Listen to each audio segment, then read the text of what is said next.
فصل فی الواحد والکثیر اما الواحد فیقال علی ما لا ينقسم من الجهة التي يقال له انه واحد وهو قد يكون بالجنس كالانسان والفرس وقد يكون بالنوع كزيد وعمر وقد يكون بالمحمول كالقطن والثلج وقد يكون بالموضوع كالكاتب والزاحق وقد يكون واحدا بالعدد وهو قد يكون غير حقيقي وحينئذ قد يكون بالاتصال وهو الذي ينقسم بالقوة إلى أجزاء متشابهة كالماء وقد يكون بالترتيب وهو الذي له كثرة بالفعل كالبيت وقد يكون حقيقيا وهو الذي لا ينقسم أصلا وأما الكثير فهو الذي يقابل الواحد.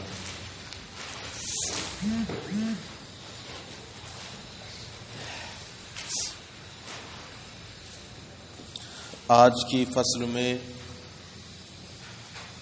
واحد اور کثیر کو بیان کرتے ہیں.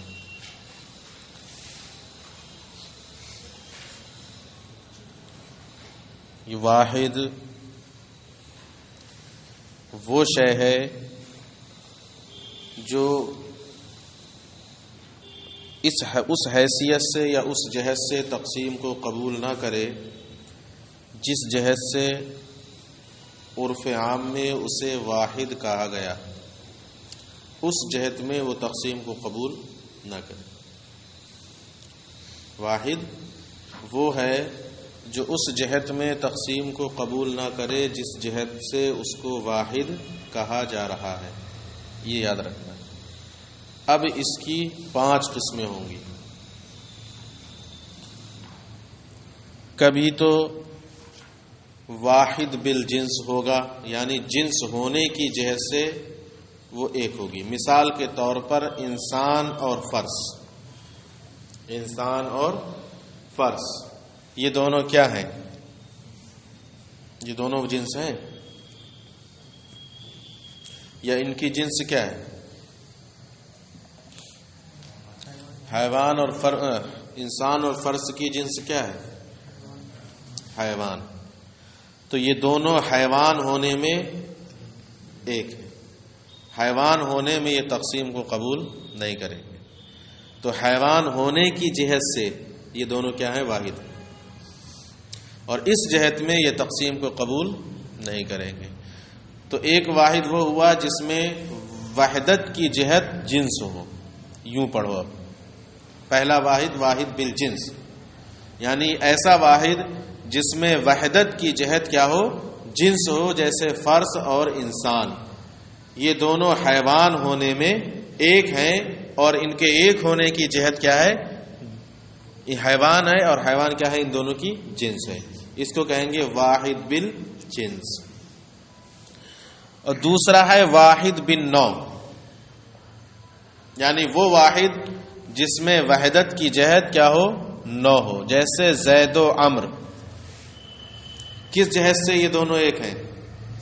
انسان ہونے. اور یہ ان دونوں کی کیا ہے؟ نوع ہے.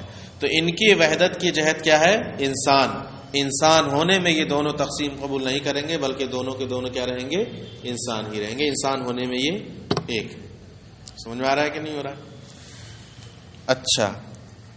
اور کبھی وحدت کی جہت ہوگی حمل محمول.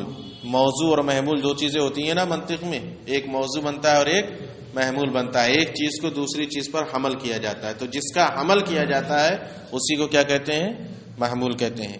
تو کبھی واحد بالمحمول، یعنی وہ واحد جس میں وحدت کی جہت وصف حمل ہو. وحدت کی جہت کیا ہو؟ وصف حمل. جیسے روئی اور برف یہ دونوں ایک ہیں. کس چیز میں؟ سفیدی میں. دونوں کیا ہے؟ ایک ہیں سفیدی میں. اور سفیدی کا دونوں پر حمل ہوگا. القطن ابیض یا الثلج ابیض. دونوں کا محمول کیا بن رہا ہے؟ ابیض بن رہا ہے کہ نہیں بن رہا ہے؟ تو یہ جو یہاں پر وحدت کی جہت ہے وہ کیا ہے؟ وصف محمول. تو محمول کے اعتبار سے یہ دونوں کیا ہیں؟ ایک ہیں. وصف محمول کے اعتبار سے ایک ہیں. یہ ہو گیا. اور کبھی ہوگی وحدت بالموضوع، یعنی ایسا واحد جس میں وحدت کی جہت موضوع ہوگا. جیسے کاتب اور ضاحک، یہ دونوں ایک ہیں کس کے اعتبار سے؟ کاتب اور ضاحک کون ہوگا؟ کون سا جانور کاتب اور ضاحک ہوتا ہے؟ اچھا، انسان. صرف انسان ہی کاتب اور ضاحک ہو سکتا ہے. اور کاتب اور ضاحک انسان ان دونوں کا موضوع بنے گا، الانسان و کاتبون اور الانسان و ضاحکون. تو یہاں یہ جو واحد ہے یہ کیا ہے؟ واحد بالموضوع ہے. تو یہ دونوں انسان ہونے میں ایک ہیں، چاہے کاتب ہو چاہے ضاحک، دونوں انسان ہونے میں ایک ہیں. کتنے ہو گئے؟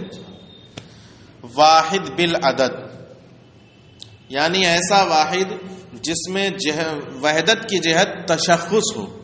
زید، بکر، خالد، یعنی الگ الگ ایک ایک آدمی، جو یہ ہوگا وہ یہ نہیں ہوگا، جو یہ ہوگا وہ یہ نہیں ہوگا، جو یہ ہوگا وہ یہ نہیں ہوگا.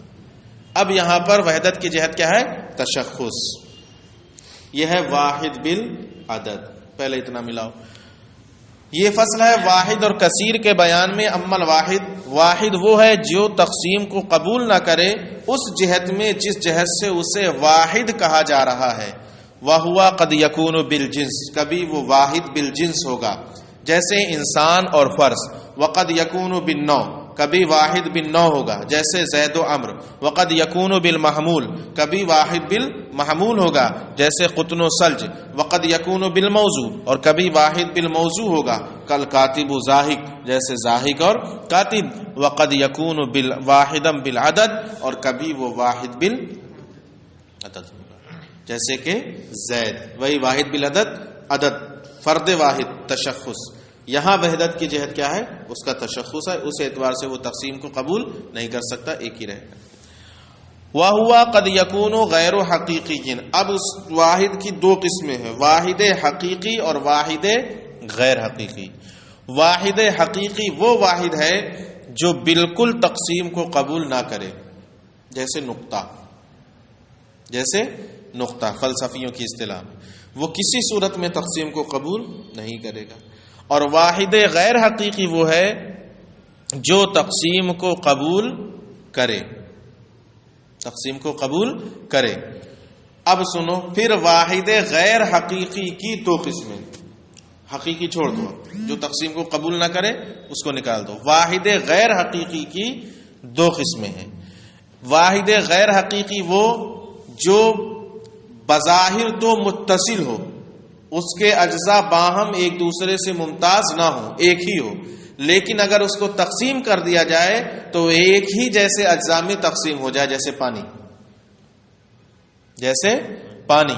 پانی ایک گلاس میں ہے، پورا کا پورا پانی ہے، کوئی جز ایسے اس کا الگ الگ نہیں ہے. اب لیکن جب اس کو تقسیم کیا جائے تو ایک گلاس کا پانی 5 گلاس میں کر دو الگ الگ، وہ سب کے سب کیا رہیں گے؟ پانی ہی رہیں گے. لیکن تقسیم ہو رہی ہے کہ نہیں تقسیم ہو رہی ہے؟ اور سارے کے سارے اجزاء ایک دوسرے کے کیا رہیں گے؟ مشابہ رہیں گے کہ نہیں مشابہ رہیں گے؟ یہ ہے واحد بالاتصال. ٹھیک ہے، واحد بالاتصال. اس کو ملاؤ.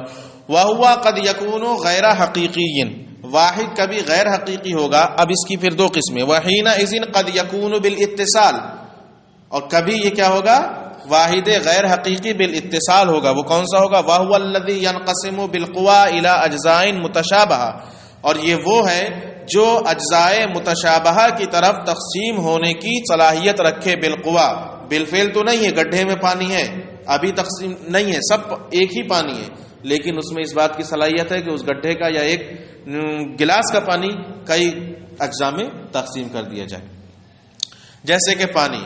وقد یکون بالترتیب، اور کبھی ہوگا واحد غیر حقیقی بالترتیب. ترکیب یا ترتیب دونوں ہو جائے گا. ٹھیک ہے. غیر حقیقی کی دو قسمیں، واحد بالاتصال اور واحد بالترتیب.